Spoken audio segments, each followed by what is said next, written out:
We often call the product manager the CEO of the product.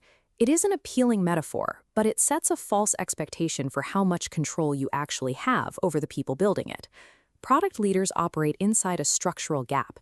You hold accountability for business outcomes, but you lack formal authority over the engineering, design, and marketing resources required to execute. Visionary CEOs possess unilateral authority. They can mandate a technical architecture, overrule a dissenting executive, or fire personnel who refuse to align. A chief executive can bypass political friction through capital reallocation. When they want a new initiative funded, they move the budget. Product managers do not have this lever. To bridge this gap, successful product managers rely on high agency. This is the capacity to navigate around structural obstacles and align a matrixed organization without command and control power. Since you cannot dictate execution through a reporting structure, your influence depends on rigorous, narrative-driven strategic communication. Without structural authority, teams try to build consensus using slide decks. But PowerPoint invites presentation theater, where visual aesthetics mask logical gaps, and meetings devolve into superficial debate rather than decision-making. This environment encourages bad strategy. Teams rely on fluff to hide a lack of substance, or they mistake financial goals, like increasing revenue by 20%, for an actual strategic plan. Richard Rumelt's strategy kernel defined a different approach. He argues that strategy requires three elements: a diagnosis of the obstacle, a guiding policy to overcome it, and coherent action to execute. In Operation Desert Storm, General Norman Schwarzkopf used a misdirection campaign, faking a frontal assault while flanking the enemy forces. That policy was born from a diagnosis.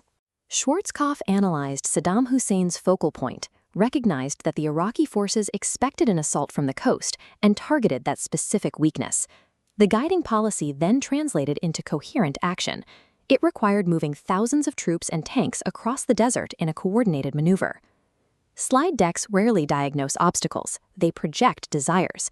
To escape the build trap, product leaders must abandon slides for structured, written narratives. To address the ambiguity of slides, Amazon uses a written narrative culture designed to scale executive decision-making. At the beginning of the product lifecycle sits the PR FAQ, the press release and frequently asked questions. It is a discovery tool written in prose before any code is committed. It operates on the working backwards mechanism.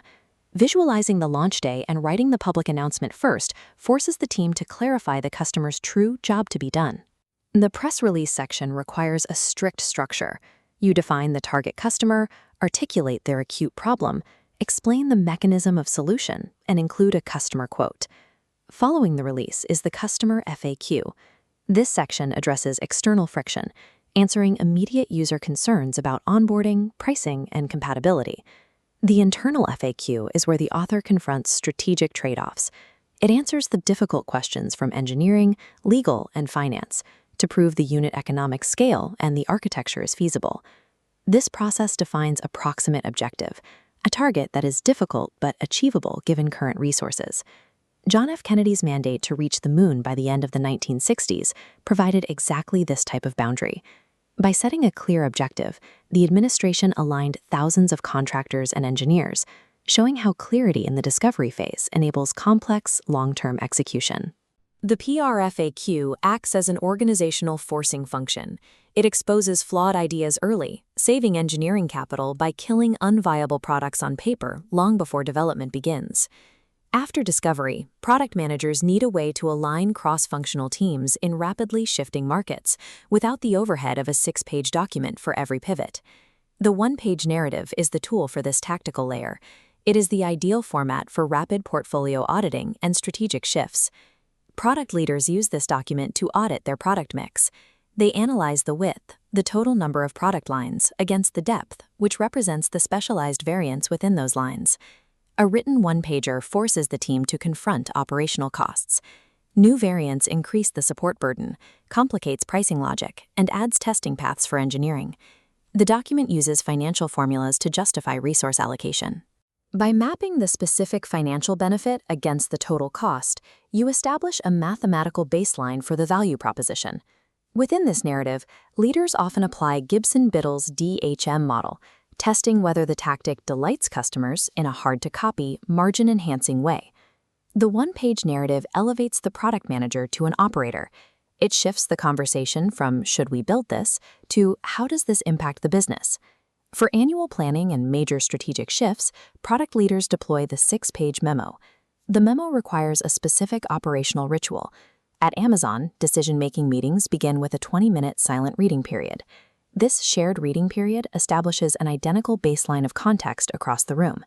It eliminates the pathology of debating a proposal that participants have not thoroughly reviewed. The memo follows a rigid architecture.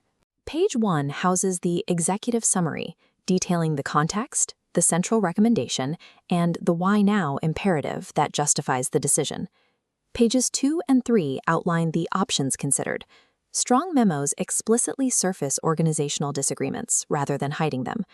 Page 4 delivers the recommendation and success metrics, tying the decision to the quantitative indicators that will measure the final outcome. Page 5 outlines the risks and mitigations. High agency leaders use this section to map failure modes and detail their defense strategies before a crisis occurs. General David Petraeus used a similar depth of planning to address complexity on the ground. He recognized that while an invasion was simple to plan, long-term success required a comprehensive counterinsurgency doctrine. Finally, these memos are authored anonymously. Removing the author's name strips away hierarchical bias, ensuring the executives debate the data rather than the rank of the person presenting it. This structure forces executives to evaluate the analytical rigor of the strategy. It transforms the product manager from a presenter into a decision architect.